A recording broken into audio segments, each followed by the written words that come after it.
যেন বলিউডের অ্যাকশন ছবি। আইন রক্ষকরাই যেখানে আক্রান্ত হচ্ছেন, উত্তর চব্বিশ দিনাজপুরের গোয়ালপুকুরে আক্রান্ত পুলিশ। পাঞ্জিপাড়ায় গুলিবিদ্ধ হয়েছেন দুজন পুলিশ কর্মী। ইসলামপুর আদালত থেকে আসামিকে জেলে আনার সময় এই ঘটনা ঘটে। বিচারাধীন বন্দী সাজ্জাক আলম নিজেই গুলি চালায় নাকি বন্দীকে ছড়াতে বাইরে থেকে দুষ্কৃতী হামলা হয়, তা নিয়ে এখনো পর্যন্ত চরমে রয়েছে ধোঁয়াশা।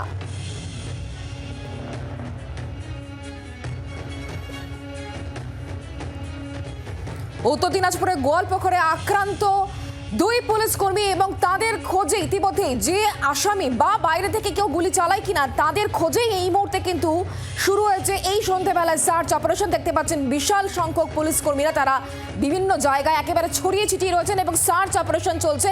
দেখতে পাচ্ছেন সেই ছবি, দক্ষিণ দিনাজপুরের ছবি দেখতে পাচ্ছেন, একেবারে বলিউডি কায়দায় অ্যাকশন, যেখানে সাজ্জাক আলম তার খোঁজে এই মুহূর্তে বিভিন্ন জায়গায় কিন্তু সার্চ অপারেশন চালানো হচ্ছে। গোয়ালপুকুরে আক্রান্ত পুলিশ, পাঞ্জিপাড়ায় গুলিবিদ্ধ হয়েছে দুজন পুলিশ কর্মী। ইসলামপুর আদালত থেকে আসামিকে জেলে আনার সময়তেই ঘটনা ঘটে। বিচারাধীন বন্দী সাজ্জাক আলম যার নাম, সেই ব্যক্তি নিজেই গুলি চালায় নাকি বন্দীকে ছাড়াতে বাইরে থেকে দুষ্কৃতী হামলা হয়, তা নিয়ে এখনো পর্যন্ত ধোঁয়াশা রয়েছে।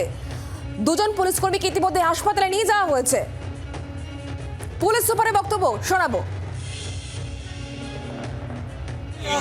একটা ইনসিডেন্ট হয়েছে, একটা আন্ডার ট্রায়াল প্রিজনার, আমরা বাকি তদন্ত করে দেখছি। স্যার ফায়ারিংটা কার পিস্তল দিয়ে হয়েছে স্যার? এখন ওই গোটা বিষয় নিয়ে আর কি আপডেট রয়েছে আমরা জানবো, কথা বলবো। ভবানন্দ সিংহ এই মুহূর্তে আমাদের সঙ্গে রয়েছেন, আমাদের প্রতিনিধি সরাসরি। ভবানন্দ, ঠিক কি হয়েছে, কখন ঘটলো, কি ঘটলো এবং এই মুহূর্তে পুলিশের তরফ থেকে যে বক্তব্য, পুলিশ সুপারের বক্তব্য আমরা শুনলাম, তিনি তদন্ত চলছে, পরে জানাবেন পুরো বিষয়টি তিনি জানাচ্ছিলেন, কিন্তু পুরো স্ট্যাটাসটা এই মুহূর্তে কোন জায়গায়? দেখো, এই মুহূর্তে যে পূর্ণ স্ট্যাটাস আমরা পাচ্ছি সাংবাদিকতার সূত্র ধরে, আমরা যেভাবে করে যতখানি জোগাড় করতে পেরেছি, তা হচ্ছে একজন আন্ডার ট্রায়াল প্রিজনার ছিল এই সাজ্জাক আলম বলে একজন ব্যক্তি। তার ট্রায়াল চলছিল ইসলামপুর মহকুমা আদালতে।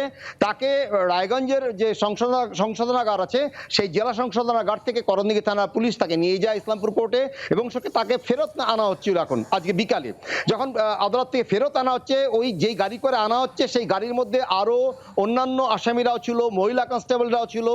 সেই সময় আচমকা ওই যে সাজ্জাক আলম, সে ইকরচালা কালীবাড়ি অর্থাৎ পাঞ্জিপাড়া এলাকাতে, সে বলে যে তার একটু বাথরুম করার জন্য তাকে নামতে হবে, খুব জরুরি, বারবার করে অনুরোধ করে এবং সে নেমে যায়। তারপরে গুলি চলে। এখনো কিন্তু গুলি চালানোর ক্ষেত্রে দুটো তথ্য এখনো পর্যন্ত আমাদের কাছে আসছে, যেহেতু পুলিশ এখনো কোনো কিছু নির্ধারণ করে বলেনি আমাদের কাছে। আমাদের কাছে যা স্থানীয় সূত্র ধরে দুটো তথ্য পাচ্ছি, দর্শকদের কাছে পরিষ্কার আমরা রাখবো সেটা। একটা তথ্য হচ্ছে যে আসামিকে ছিনিয়ে নেওয়ার জন্য বহিরাগত কেউ গুলি চালিয়ে আসামিকে নিয়ে চলে গেছে।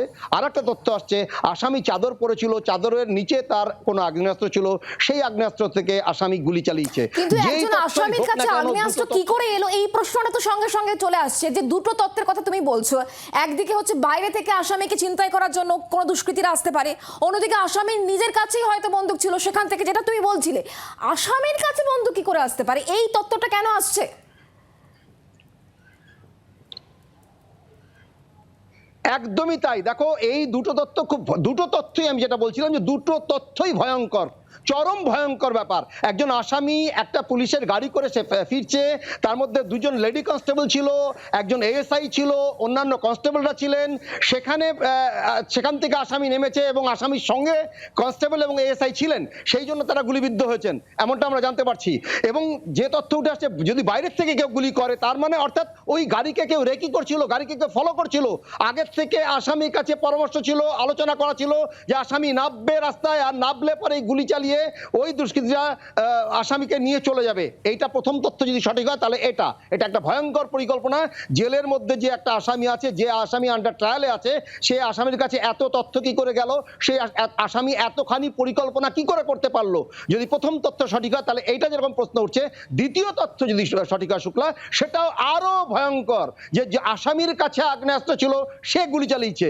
এই দুটো তথ্য, যে দ্বিতীয় তথ্য সেটা আরো মারাত্মক ধরনের ভয়ঙ্কর।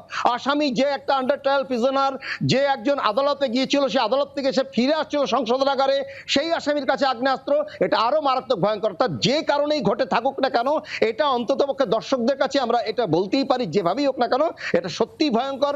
সকলেই যে ব্যাপারে খুব দুশ্চিন্তাগ্রস্ত হয়ে পড়ছে, এবং যেমনটা প্রথম দিকে জি 24 ঘন্টা একমাত্র দর্শকদের জানাচ্ছিল যে ঘটনার পূর্ণ তদন্ত হওয়ার ক্ষেত্রে একটু সময় লাগছে। কারণটা একটাই, যে ঘটনা যা ঘটেছে সেটা ইসলামপুর পুলিশ জেলাতে ঘটেছে, এবং ঘটনা যার সঙ্গে ঘটেছে, যেখানে ঘটেছে সেটা আমি এই বিষয় নিয়ে আরো জানবো, তুমি আমাদের সঙ্গে থাকো ভবানন্দ। যার কথা বলা হচ্ছে, যে বিচারাধীন বন্দী সাজ্জাক আলম, তার ছবি এবার দেখাবো, কারণ যে দুটো তথ্য সামনে আসছে, এই সাজ্জাক আলম যে বন্দী, সেই গুলি চালিয়েছিল নাকি বাইরে থেকে এই সাজ্জাক আলমকে যাতে ছিনিয়ে নিয়ে যে পালিয়ে যাওয়া যায়, বাইরে থেকে কোনো দুষ্কৃতীরা তারা আসে এবং তারা গুলি চালায়। এই হলো সেই ব্যক্তি, পলাতক আসামি সাজ্জাক আলম। সাজ্জাক আলম এই বন্দী, তার সঙ্গেই ছিলেন দুজন পুলিশ কর্মী, গুলি চলে, দুজন পুলিশ কর্মী এই মুহূর্তে হাসপাতালে রয়েছে। তবে এই সাজ্জাক আলমের খোঁজে ইতিমধ্যে কিন্তু পুলিশের তরফ থেকে সার্চ অপারেশন শুরু হয়েছে বিভিন্ন জায়গায়। যে দুটো তথ্য সামনে আসছে, একটা তো এই বন্দী, এই ব্যক্তি সেই ব্যক্তি গুলি চালিয়েছে, নাকি বন্দীকে ছাড়াতে বাইরে থেকে দুষ্কৃতী হামলা হয়, এই দুটো বিষয় নিয়ে এখনো পর্যন্ত ধোঁয়াশা কিন্তু চরমে। কিন্তু এই যে সাজ্জাক আলমের কথা বলা হচ্ছে, ভবানন্দ, সাজ্জাক আলম সে কোন দোষে অভিযুক্ত, তার বিরুদ্ধে কি কি অভিযোগ রয়েছে, এই সাজ্জাক আলমের বিষয়ে কি জানা যাচ্ছে? দেখো শুক্লা, এখনো পর্যন্ত যেমনটা আমরা জানতে পারছি যে এই সাজ্জাক আলম একটা খুনের আসামি, খুনের মামলা তার বিরুদ্ধে ছিল, সেই খুনের মামলার ট্রায়াল পজিশনে আছে, অর্থাৎ এর শুনানি শেষের পর্বের দিকে আছে। সেই ট্রায়াল পর্ব চলছিল। এই সাজ্জাক আলমের খুনে কি খুন বা কাকে খুন করেছিল সে তথ্য এখনো আমরা সঠিকভাবে জোগাড় করে উঠতে পারিনি, কিন্তু যে তথ্য পাওয়া যাচ্ছে যে খুনের মামলার আসামি ছিল, এটা একদম পরিষ্কার পরিচ্ছন্নভাবে আমরা জানতে পারছি। এবং সেই খুনের মামলার আসামি ট্রায়াল চলছিল, ট্রায়ালের পরে তাকে দোষী সাব্যস্ত করা বা সাজা ঘোষণা হয় আদালতের নিয়ম অনুযায়ী, যেরকমটা হওয়ার আর কি সেইটাই হওয়ার কথা ছিল। এবং সাজ্জাক আলম বুঝতে পারছিল সম্ভবত যে সে এখনো পর্যন্ত যে পর্যায়ে বিচার প্রক্রিয়া ছিল তাতে সম্ভবত সে ফেসে যাবে, তার জন্যই এই পরিকল্পনা করে। সে নিজে এই পরিকল্পনায় গুলি চালিয়ে পালিয়ে গিয়ে থাকলে পরেও, অথবা তাকে যদি কেউ সহায়তা করে এই গুলি চালিয়ে পালানোর ক্ষেত্রে, যে দুটো ঘটনায় ঘটে থাকুক, এটা একটা বিরাট বড় ষড়যন্ত্র, বিরাট বড় চক্রান্ত, বিরাট বড় পরিকল্পনা।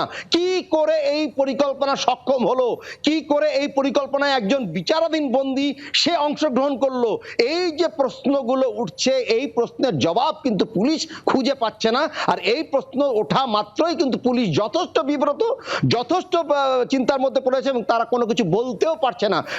ছোট্ট ঘটনা সাধারণভাবে বোঝানোর চেষ্টা করব। সঙ্গে থাকো, এই মুহূর্তে প্রাক্তন পুলিশ কর্তা আমাদের সঙ্গে রয়েছেন সত্যজিৎ বন্দ্যোপাধ্যায়। মিস্টার বন্দ্যোপাধ্যায়, উত্তর দিনাজপুরের গোয়ালপুকুরে একটা ভয়ঙ্কর ঘটনা ঘটে গিয়েছে, যেখানে পাঞ্জিপাড়ায় দুজন পুলিশ কর্মী তারা গুলিবিদ্ধ হয়েছেন, কারণ এক আসামিকে আদালত থেকে আনার সময় সেখানে গুলি চলে। এখন এটা পরিষ্কার নয় যে বিচারাধীন বন্দী সাজ্জাক আলম সে নিজেই গুলি চালিয়েছে, নাকি তাকে ছাড়াতে এসে বাইরে থেকে দুষ্কৃতী হামলা হয়। কিন্তু দুটো ঘটনাই কিন্তু খুব ভয়ঙ্কর। এই বিষয় নিয়ে যদিও ধোঁয়াশা রয়েছে, এই দুটো তত্ত্বের মধ্যে কোন তত্ত্বটা এখানে খাটছে, কিন্তু কিভাবে দেখছেন পুরো বিষয়টিকে?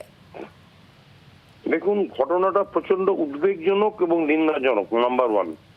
কারণ একটা ইউনিফর্ম পরা পুলিশ অফিসার, সে কনস্টেবলই হোক আর সিনিয়র র্যাঙ্কে হোক, তাকে গুলি করে দেওয়া এটা সাধারণ লোকের কোনো কাজ নয়।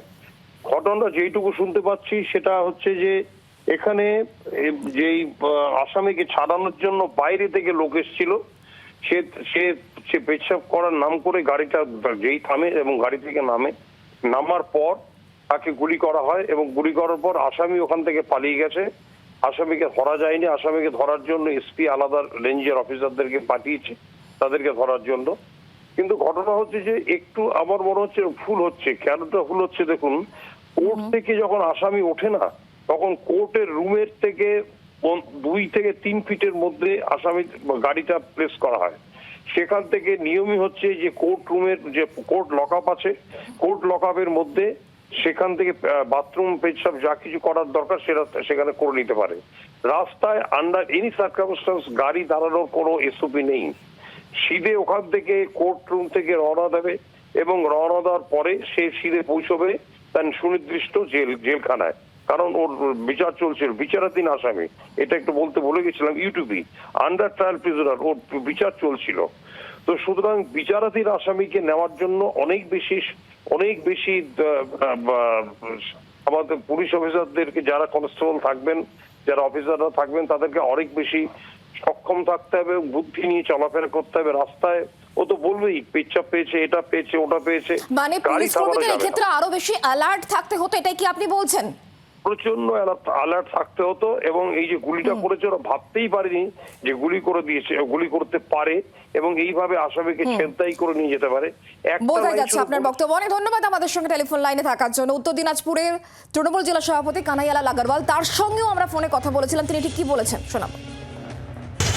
কোনো আন্ডার ট্রায়াল প্রিজনার ওই যাচ্ছিল, ওকে কাছে কাস্টাডি ট্রায়ালে এখানে ছিল, ইসলামপুরে আনা হয়েছিল।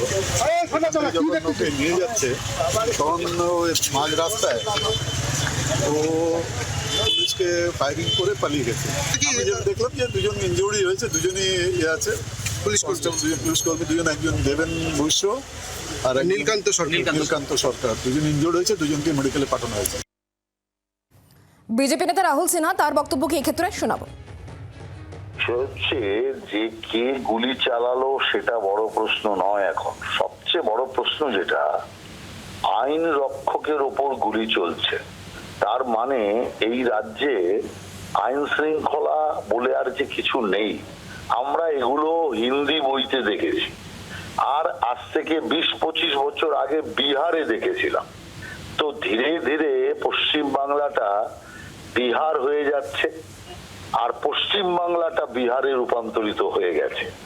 অতএব এর থেকে বোঝা যায় যে মস্তান এবং অস্ত্র নির্ভর রাজনীতি করলে যে অবস্থা হয়, আজকে পশ্চিম বাংলার সেই অবস্থা। এতদিন তো তৃণমূল নেতার গোলাগুলি হচ্ছিল, এখন এই পুলিশের ওপর গুলি চললো, আসামিও পালিয়ে গেল। অতএব এর থেকে পরিষ্কার বোঝা যাচ্ছে যে পুলিশও এখন নিরাপদ নয়। বাংলার আওয়াজ, বাঙালির আবেগ, জি 24 ঘন্টা।